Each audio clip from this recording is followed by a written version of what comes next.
ڕۆژانە بەشێک لە زۆر لە گەنجانی هەرێمی کوردستان کۆچی دەرەوەی وڵات دەکەن، دەیانەوێ ژیانێکی باشتر بۆ خۆی خێزانەکەیان دەستە بەر بکەن، بەڵام گەیشتن بە وڵاتە ئەوڕۆپیەکان کارێکی ئاسان نییە، ڕێگایەکی پڕ مەترسی هەڵدەبژێرن. دانی حکوومەت بە چینی گەنجانە جێگای داخێستا بێکاری ڕووی لە هەرێمی کوردستان کردووە، بۆیە گەنج ناچارە.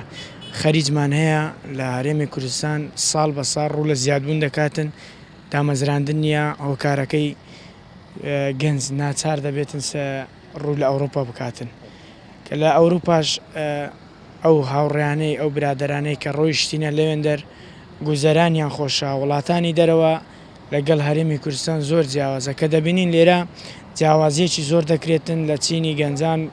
بەشێک لە گەنجانی قەزای بەردەڕەژ ئاماژە بۆوە دەکەن نەبوونی هەلیکار و دانەمەزراندن و گرنگی نەدان بە گەنجان لەلایەن حکوومەتی هەرێمی کوردستانەوە هۆکاری سەرەکی گەنجانە کە کوردستان بەجێ بهێڵن و ڕوو لە دەرەوەی وڵات بکەن. ساڵ تا ئێستا گەنج ئەو متمانەی بۆ پەیدا بووە کە پاشەڕۆژی خۆی لێرە دابین بکاتن، تەماشاکە و هەموو دەرچوو ئەوانەمان هەیە، ئەوەی تەنانەت ئەوانەی دەریش نەچوونە هەلی کار زۆر لاوازە. گەنجی بە دوای ژیاندا دەگەرێت، دەوێت ژیانی هەبێ، خێزان پێکبینی ماڵی هەبێ، چەند تەماشا دەکا حکومەت بۆ حکومەت هەنگاو بە هەنگاو ساڵ بۆ ساڵ خراپترە و باشتر نییە. بەڕاستی ئەوە یەکێک لە هۆکارەکانە. هۆکاری دووەم بۆ حکومەت دەگەڕێتەوە بۆ پلانی حکومەتەوە، هۆکارەکان چارەسەری زۆر زۆر ئاسانە.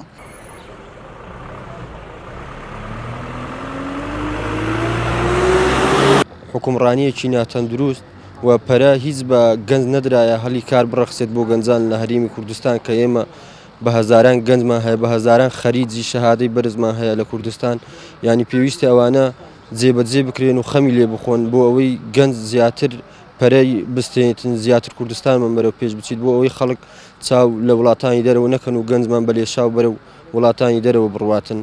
هیوادارین هەلی کار بۆ گەنجان بێتە ڕەخساندن.